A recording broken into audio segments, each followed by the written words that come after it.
থেকে একটা খবর পাই যে আমাদের চন্দ্রকোনা থানার আন্ডারে মোহনপুর জিপিতে 2 নম্বর জিপিতে উত্তম কুমার সাউ বলে এক ভদ্রলোক লক্ষ্মীর ভান্ডার ওনার নামে হচ্ছে।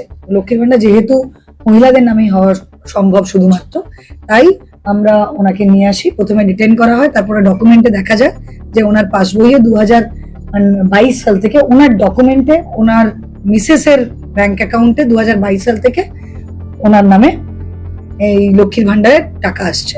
সেই জন্য আমরা ফরজারি, ইম্পারসোনেশন এবং চিটিং এই সেকশনে ওনাকে অ্যারেস্ট করি এবং আজকে পাঠানো হচ্ছে। আমরা রিমান্ডও চাইবো যাতে ফার্দার আর কারা এর সঙ্গে জড়িয়ে আছে, ওনার ডকুমেন্টটা এই প্রসিডিওরে ঢোকার সঙ্গে সঙ্গে সেটাতে কে হেল্প করেছে বা আর কারো এরকম আছে কিনা সেটা জানার জন্য, সমস্তটা ডিটেলস ইনভেস্টিগেশন করার জন্য আমরা ওনাকে রিমান্ডে নেব এবং ফার্দার ইনভেস্টিগেশন চলবে। এখনো পর্যন্ত আমরা একজন পেয়েছি, তারপরে দেখা যাবে ডিউরিং দ্য ইনভেস্টিগেশন যদি আরো কারো পাওয়া যায় এরকম আমরা না এরকম